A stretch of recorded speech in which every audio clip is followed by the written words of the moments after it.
Okay, look, I did, as you know, I'm Brett Galloway, and I did do a video about 2 weeks ago in relation to road rules. I'm going to have to expand upon that, and also touched upon a few issues that I did not raise. I just thought it was common sense, but apparently not.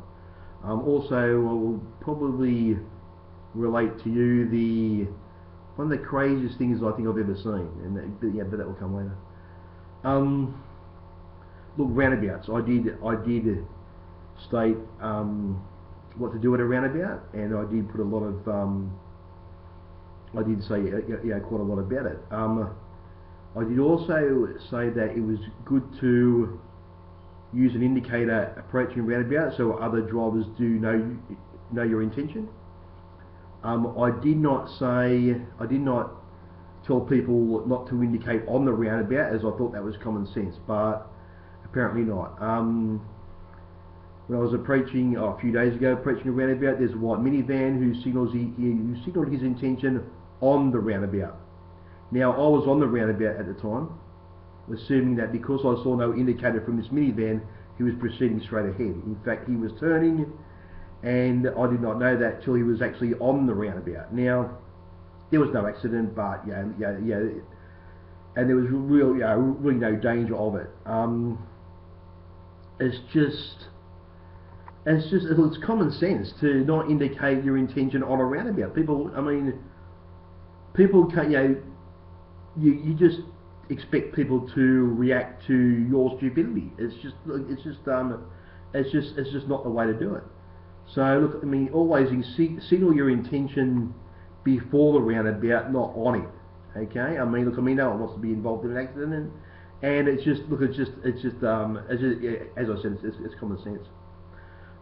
Something else that I will need to reinforce is stop and give way signs. You can't mistake a stop sign for what it is. It says stop in white letters against a red background. You can't mistake it for something else. And give way is the same. You can't mistake that for something else. So when you come to a stop sign, you actually stop at the stop sign. You don't actually roll through it like it's a give way. You come to a complete stop. If there is no traffic anywhere there, then you can proceed forward. Give way signs, you can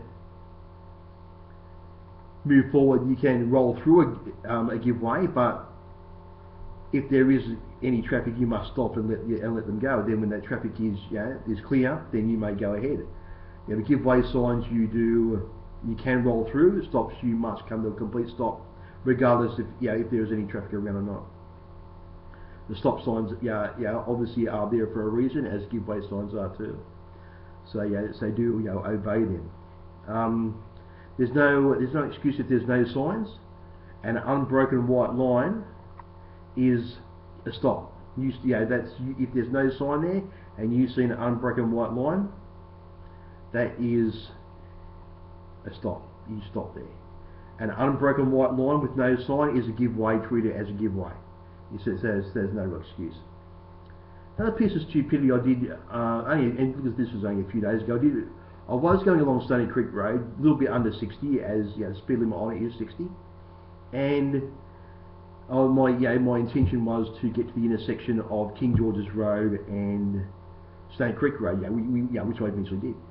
But probably at an intersection just beforehand, I came over the hill, and there's a long stretch you go down. You can see there's a set of lights there. Now I had the green. There's 5 cars on the opposite side who did turn in front of me. Now, the 3 of them did, and they had more than enough time to do it. The 4th driver, he seemed to be in 2 minds, and then went. And look, I'm still trying to get my head around that. This idiocy. It's he seemed to come to a complete stop when the 3rd car came around the corner. He came to a complete stop with his indicator going, intending to turn the corner. So as I'm very close to the intersection, I'm assuming that he is going to wait, but no, he didn't. He's intended after stopping. He thinks he's got enough time to get around, so he goes into the middle of the turns, I'm that close, I've got to brake hard to avoid him. Then I release the brake when I realise that he's going to go straight through it. That he's going to go. He's going to make the turn by the time I get there. Then, excuse me, to compound this, the initial stupidity, he slows down in the intersection. I've got to brake again to avoid a collision, and then he does a turn. I mean, it's just make sure when you do a turn you've got enough time to do it, that the driver coming in the opposite direction does not have to slow down, in order for you to make the turn. So just do that. Just make sure. What else? Yeah, this is probably one of the more insane things I think I've ever seen. Yesterday in an underground car park, there was as I was exiting it, was undercover parking lot, I should say, and I was on my way out. I did see a Chinese gentleman did unzip his trousers and then try and have sex with the back of the car. Now look, I'm not judging if cars turn you on in that fashion. Then do it. But then if you want to have sex with the car, then do it. But do it in the privacy of the garage, not in a public parking lot. I don't want to see that crap, and no one else does either. I assume this man is a homosexual and probably is no longer interested in having sex with his boyfriend and decides he'll have sex with a car. Look, if you want to do that, do it in the privacy of your own garage or somewhere, private. It was at a time when the schools were letting their students out, and very shortly there would be mothers, and fathers coming there with their children to do some shopping. And look, I can only imagine that's the last thing they want their children to see. So look, if you want to have sex with a car, that's your problem.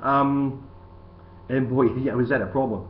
But yeah, look, just do it in the privacy of your own garage or somewhere very remote where no one is really going to see you. That's just not good. I know but that bloke did eventually see me. I know I didn't hear my car coming, but he did zip up and then smiled very sheepishly as I went past. Do it somewhere else, mate. Again, a good while ago now, probably about 10 days ago, I was on Stony Creek Road again. Now look, I'm not making any judgments or any kind of accusations or anything like that, but I think three young blokes in a Toyota Yaris is really not a good look. It's a small little blue car that will probably struggle to do 60 even with a decent tailwind.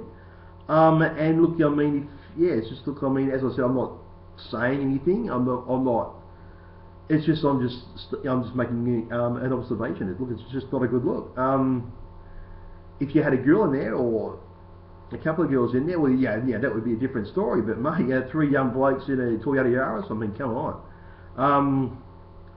Look, it's just look, that's pretty much the end of this. It's just as I said, I'm just making an observation with the Toyota Yaris incident. The Chinese bloke in the car park, seek professional help urgently. And look, just obey the road rules generally. Okay. Take care.